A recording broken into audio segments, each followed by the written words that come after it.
This episode is sponsored by the Expert Services Directory. Are you a coach, consultant, speaker, or trainer who wants to sell your services to corporate clients across the UK, but you're booking fewer than 5 qualified sales calls from your lead generation each month? Or finding that all of your inbound inquiries are coming from junior employees in firms who just want to benchmark your pricing rather than actually introduce you to the real decision maker who has the buying power to get you in? And you really want to generate real qualified inbound inquiries from decision makers in organisations around the UK who actually have buying power and want to purchase your services as an external supplier? Well, that is exactly what the Expert Services Directory is for. And if you visit www.expertservicesdirectory.com and sign up now, you can generate qualified corporate leads for 12 whole months by being part of the Expert Services Directory, where we proactively market specialist providers just like you to real decision makers in companies across the UK who are ready to buy from external suppliers. And if you use the code podcast at checkout, all caps, you'll also get a free corporate priorities calendar that you can use to understand exactly what decision makers are prioritizing at each point in the year so that you can create solutions that sell all year round as well.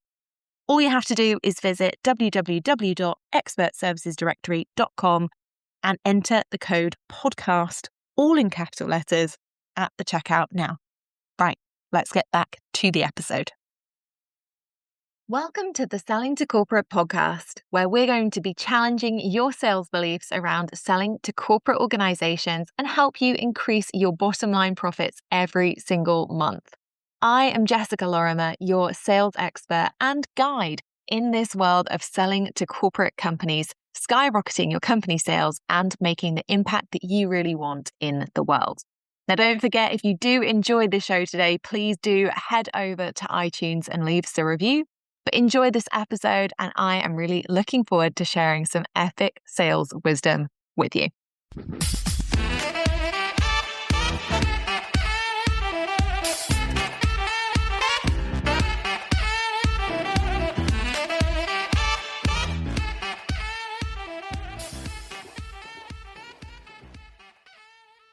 Okay, welcome to this episode. I'm excited. I'm excited and simultaneously tired. I don't know about anyone else, but I had a really busy May, which was amazing.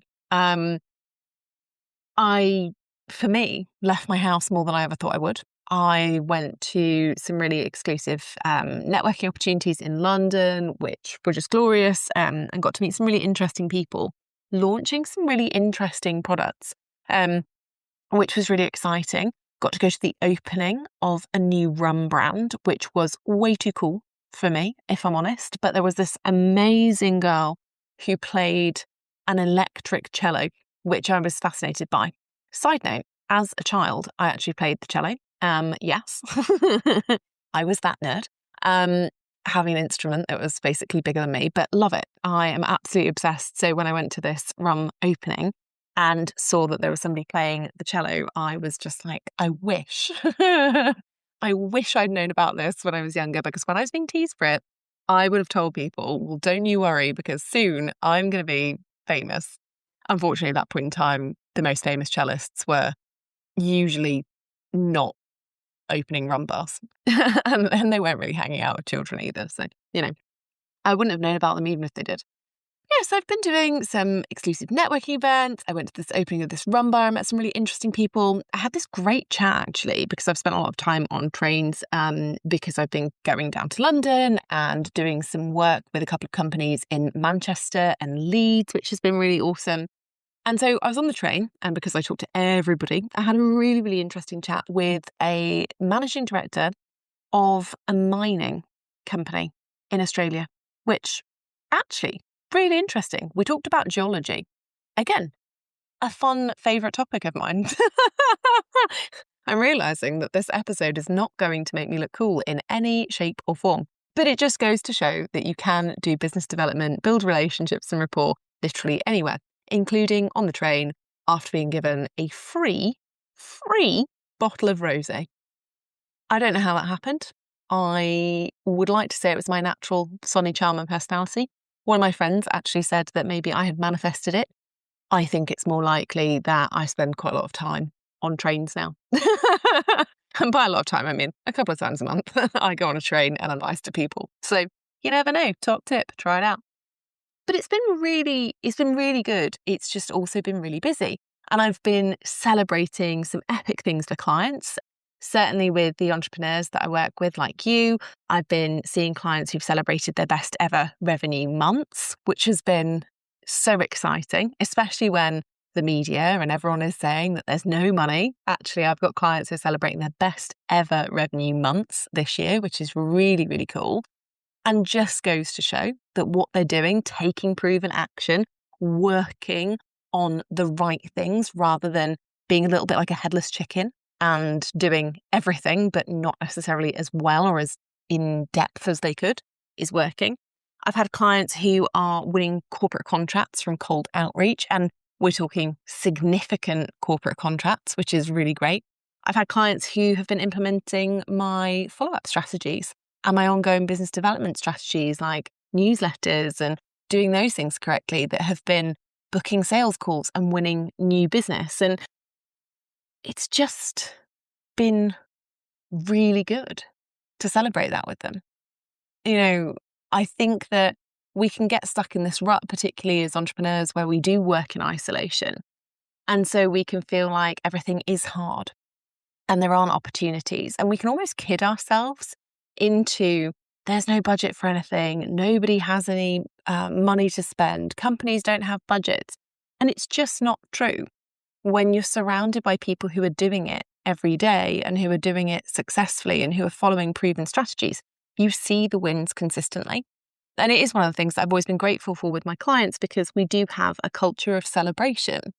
Don't get me wrong, I also encourage my clients to talk about their challenges so that we can work through them. But we have a culture of celebration because in the UK especially, we don't really celebrate things. We almost get a little bit disparaging about the work that we're doing, or we can be a little bit sarcastic or self-deprecating.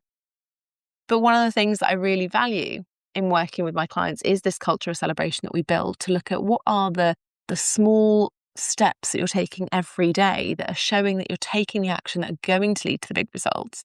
And also, what are those big results so that other people can be inspired and motivated too? So it's been great.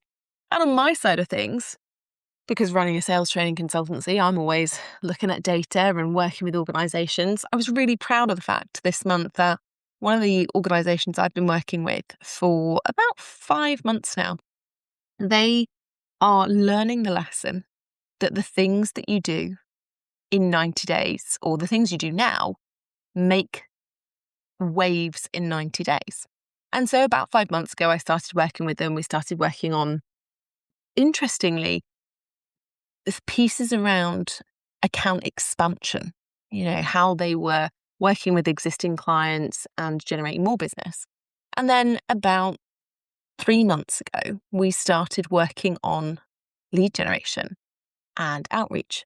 And they just went on to have a record-breaking revenue month in May, which was really, really exciting. And the head of sales there sent me a really excited email with lots of emojis saying that they were absolutely thrilled and that people had really embraced, despite being initially reticent about some of the techniques and strategies that they were taught. They'd really embraced it. They saw quick wins and they rolled with it. And that led to them actually bringing in new business as well as maximizing the other stuff on their books. And I just think it's great, isn't it? It's the work that I get to do every single day with companies, with entrepreneurs, for myself. And so whilst the last month has been busy, it's something I'm really grateful for. And it's been really exciting to, when the world seems a little bit dark and a little bit twisty, to quote Meredith Grey from Grey's Anatomy, to see wins, to see celebrations, to see positive things happen. And so if you're not surrounded by people who are championing you to sell to companies or showing you that it's possible or landing deals so that you can be inspired and motivated, find that tribe. It's really, really important. It makes a huge difference. And it also takes you out of a funk that can be really easy to get into when you're an entrepreneur working in isolation, thinking that everything is just not going your way and it must be the market. And instead, actually, it's just a strategy piece. Sometimes it's just a mindset piece. Sometimes it's both. So, first top tip of the day, get yourself a good community and perhaps don't spend as much time on trains as I have recently, because I have definitely got myself a sore throat. I'm at that scratchy stage. It's driving me nuts. Hopefully it goes. I'm definitely sure I've caught it on a train, or I've talked too much.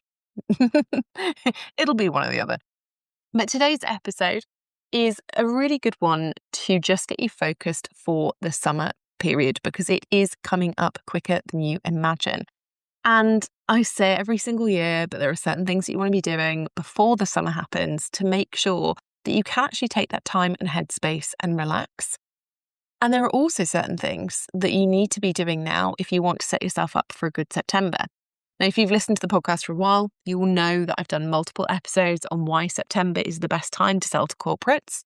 You will also know that every single summer I say, get ahead of the curve. And there are some people who do. And there are some people who then have phenomenal Septembers. They absolutely excel. They have great Q4s. They're super happy, fulfilled, delivering great work to companies, getting paid really well. And there are some people who leave it until September the 9th, don't do anything in advance, don't book any calls, feel like they're playing catch up, feel like it's really stressful, and feel really panicked for the entirety of Q4. Choose who you want to be. Okay, and take appropriate action. But if you are listening to today's episode, it suggests that you probably want to take the right steps to making sure that your Q4 is as easy, breezy, and fun as possible. And that's what it's here to do, hopefully. As always, this episode is sponsored by the Expert Services Directory, and we have been seeing some phenomenally exciting inquiries come through the Expert Services Directory of late. And it's do you know what? When I launched the Expert Services Directory, it was really interesting because I've never launched what is essentially a tech product before. So I am learning something new all of the time. But what I'm learning, and I don't know whether anyone else remembers 2015 and the sort of phrase, rising tide lifts all boats. But if you do remember that phrase, the Expert Services Directory has literally epitomised that for me. And that's because of a couple of things. One, it's because the fact that we have created this curated directory, meaning we limit specialists in each category to 10 per category and location. Because we have curated this in the right way, we have the very best suppliers that are inside. And actually having the very best suppliers inside, it is inspiring new applications from people who are also incredibly inspiring, motivating experts in their field. So that's really exciting to be part of something where everybody genuinely is invested in their expertise, is invested and committed to delivering high quality experiences for clients. But it's also been amazing because of the work that we have done to curate the directory and to set it up with lots of grey hairs on my part, I will admit, from a technical perspective. We're seeing the massive benefit of generative engine optimization for those people who are in the Expert Services Directory. And our suppliers who are listed in the directory are being lauded on social media for being specialists in their field. They are seeing inquiries come through the directory. They're also seeing their direct inbound traffic grow. So their websites, their LinkedIn connections, all of those kinds of things are growing as a result of being part of the Expert Services Directory. So if you are somebody who's been thinking, do I need it? I don't need any more delivery right now, then actually it's a great time over the summer to submit your application and to be accepted and to get your listing ready so that when your delivery stops in September or November, when you're less busy, you can already be set up. You can already be getting those benefits from both the insane amount of proactive marketing that we do on behalf of every specialism. At the time of recording this episode, we've sent out over 40,000 emails in a month. So pretty impressive. If you're not sending out 40,000 outreach messages in a month, then wow, you're not competing with the directory. But yeah, you're missing out on benefiting from the incredible proactive outreach and marketing that we're doing on behalf of our suppliers and specialisms. But you're also missing out on the incredible technical capability around generative engine optimization that being featured and listed inside the directory does for your own brand awareness and visibility in the wider market and in wider search as well. So it's something to consider if you haven't already. And as always, you can go to expertservicesdirectory.com and visit the sales page. Any button you click will take you through to the application form, and I give personal feedback on every single application as well. So here we go. We're in the last, I'm going to say 4 weeks really, before people start going off on holiday, particularly in the UK. Decision makers here will be on holiday and out of the office from mid-July through to the end of August.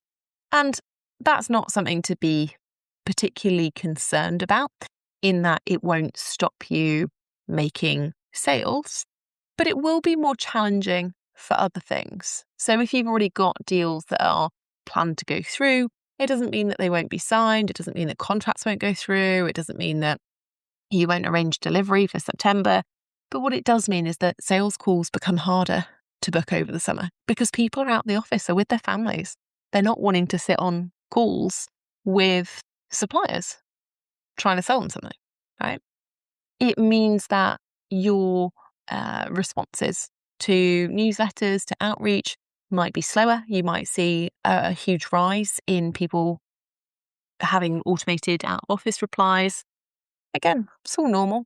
It doesn't have to change anything. And so one of the things that I focus on with my clients at this time of year is what are the things that we can be doing over the summer that will help us to be booking sales calls both during that period, albeit a little bit slower than normal, and for September and stacking ourselves up for a great Q4.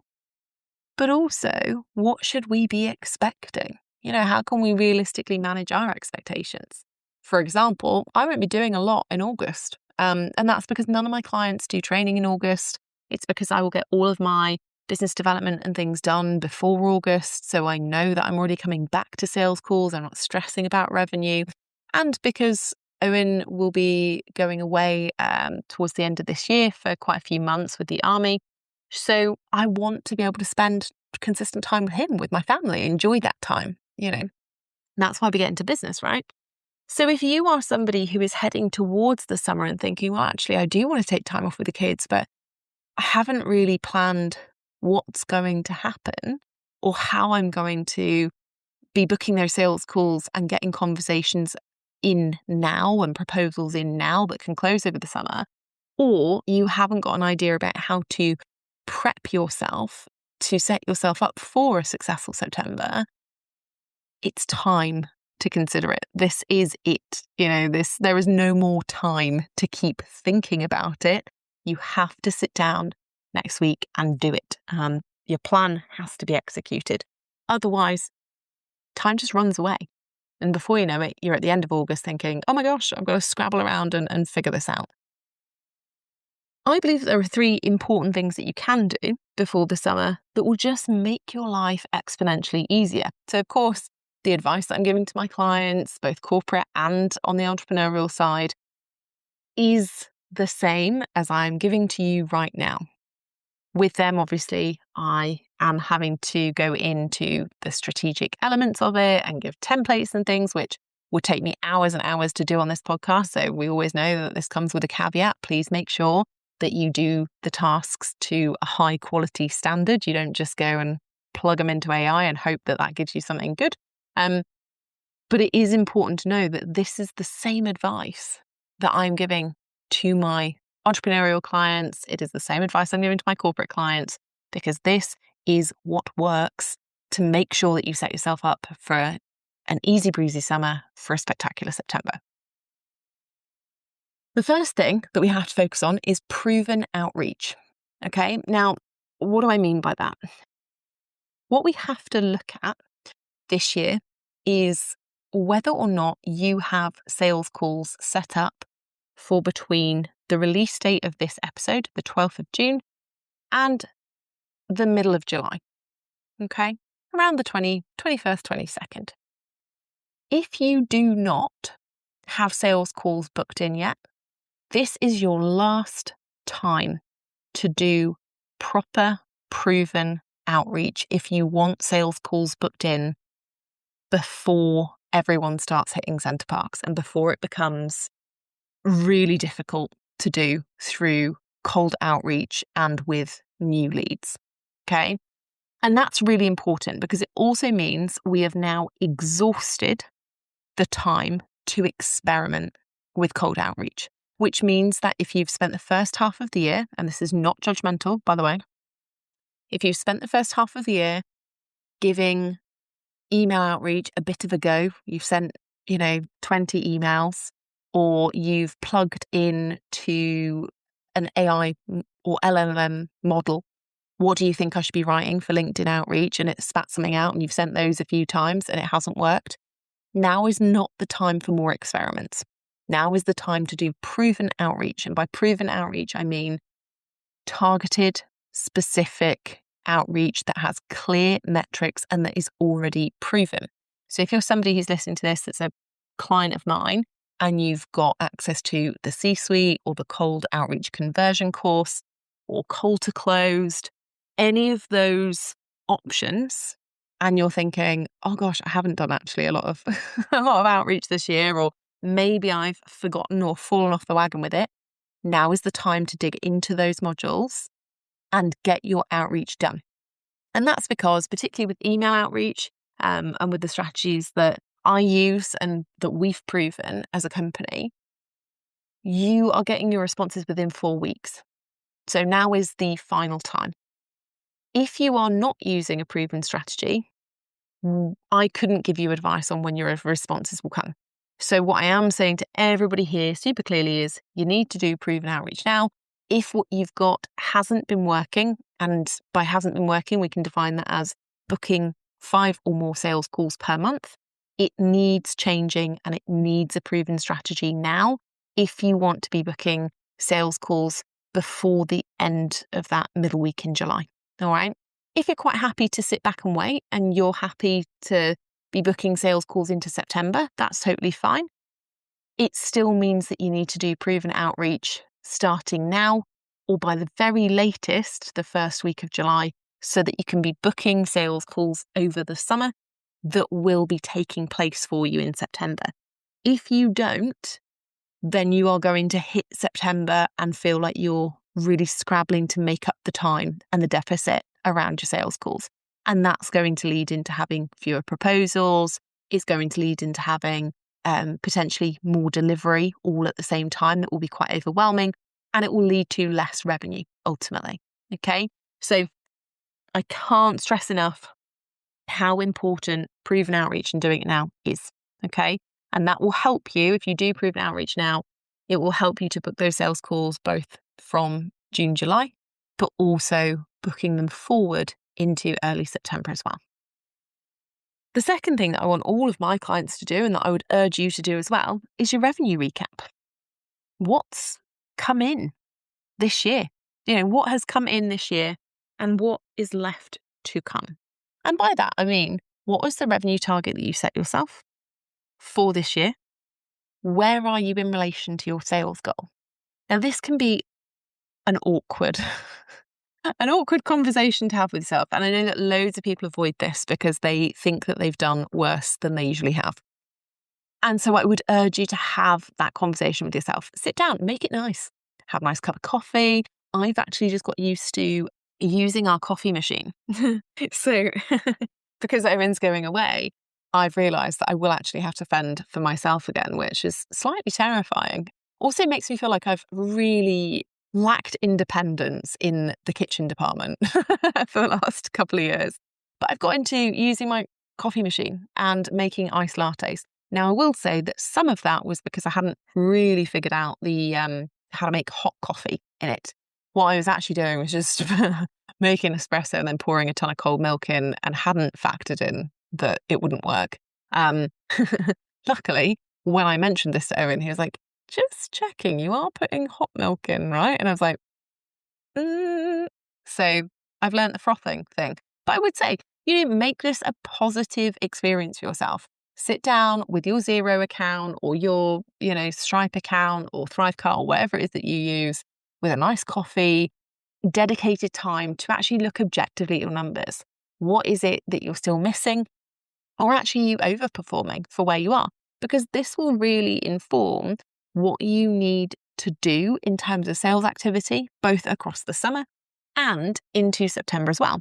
So, for example, one of my clients is actually at 78% of their revenue target, and they were at 78% of the revenue target in May. So they had, for those of you who aren't sure what that terminology means, it means that by May this year, they had made 78% of the revenue that they had targeted themselves to make.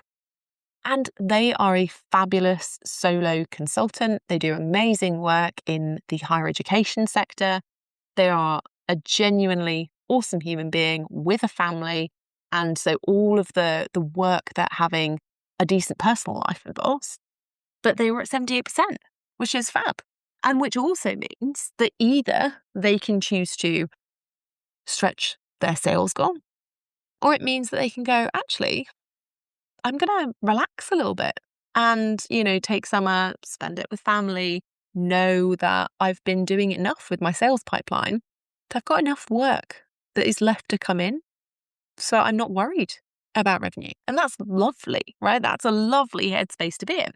So make sure that you're doing a revenue recap, not just from what you have made and what you may be either achieving, overachieving, or lacking, but also what is guaranteed to come in. What do you have in your sales pipeline? If you're somebody who's heading towards the end of June, you've got loads in your pipeline, loads of proposals out, you might be like, Jess, I am not even worried about the outreach thing. I'm going to get these things over the line. Then I'm going to spend Q4 delivering.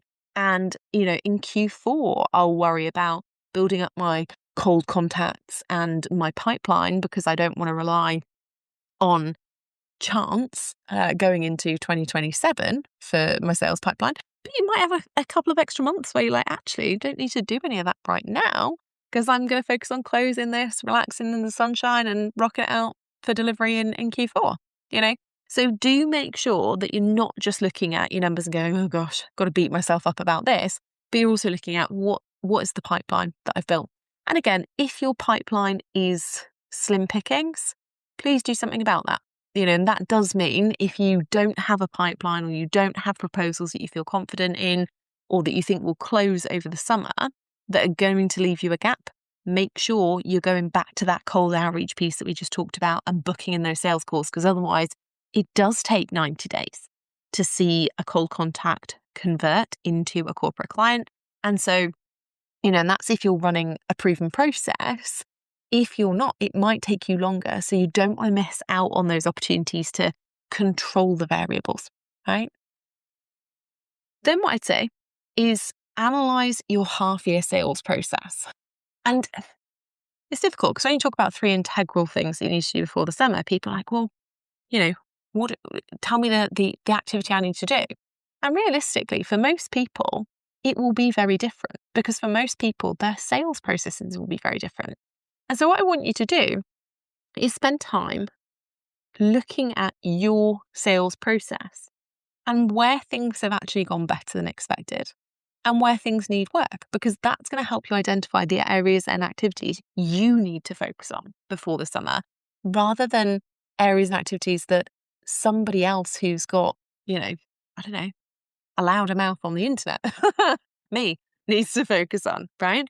And what I'd say here, what's most important is that you focus on the individual activities. So don't just go, oh, well, I did make the revenue I wanted in this half of the year, so it's fine. Or, oh, I didn't make the revenue I wanted in this half of the year, so it's not fine. Because that won't help you define what you need to work on. Instead, think about, has my lead generation produced 5 sales calls per month or more? And if it hasn't, and they haven't been qualified sales calls, maybe they haven't actually been with decision makers who've had access to budget, maybe they haven't been with companies that are relevant to you, then that becomes something you need to work on. If you ask yourself questions to find those specific activities, so for example, have you relied on referrals or inbound revenue in the first half of the year? And how likely is that to continue being successful in the second half? Perhaps you had a really busy first half of the year with lots of referrals, lots of inbound that closed. And you're looking at the second half thinking, ooh, I've used up all my warm network. What do I do now? That will tell you, okay, well, actually, you're going to need to focus on, whether it's over the summer or whether it's into, Q4, how you are generating new leads. Because if you don't, the work's going to dry up. You might want to be asking yourself about your sales calls. Have they converted well? Have you been converting 50% or more of your sales calls into proposals and revenue? And if you haven't, why? And what can you work on? Is it the structure of your call that's problematic? Is it the questions that you're asking? Is it that you're on calls with the wrong people? There'll always be an answer. It'll tell you what to work on. But we have to focus on the individual activities and how they've been performing, rather than simply, have I made the revenue I want to in this half of the year or not? Because that doesn't give us any answers that we can actually work with. It doesn't give us any areas that we can either hone and make more effective or leave be. If something's working, don't go and throw the baby out with the bathwater, okay? This means if you do this properly, if you analyse your half-year sales process properly, looking at individual activities, it means that you can identify where you could be winning more contracts without doing extra work. If you know, for example, that your sales calls haven't been converting at 50% or more into proposals and revenue, then you can instantly work on that. You can still book the same number of sales calls, but increase your revenue dramatically if you improve your conversion rate. Likewise, if you know that your lead generation hasn't been providing qualified leads, or it hasn't been providing 5 or more sales calls a month, but you feel like you're doing loads of posting on LinkedIn or loads of activity and it's not working, getting a proven method is going to give you something that's measurable, and it will mean that you spend the same amount of time on lead generation, but it's much more effective, books more calls, books better quality calls. Not talking about doing more. I'm talking about being more effective. And the final thing I'd say that's integral, if you want to prep yourself for summer, is to get yourself signed up to our newsletter. It's a freebie. We send out sales tips and techniques twice a week, which means you get a healthy little reminder to do your sales activity and a roundup of the things that are working. And, sometimes I mention some interesting other things, case studies, hilarious things going on in my life, RBs, etc. alongside all of the sales wisdom as well. So if you haven't got yourself onto our newsletter yet, then make sure you do, because we've got some really great summer newsletters scheduled that give you practical, actionable things that you can do over the summer period that will genuinely help set yourself up for a great Q4. All right. I will see you in the next episode. And if I've inspired any of you to talk to strangers on trains, get free wine on trains, generally see the north by trains, let me know. See you in the next step.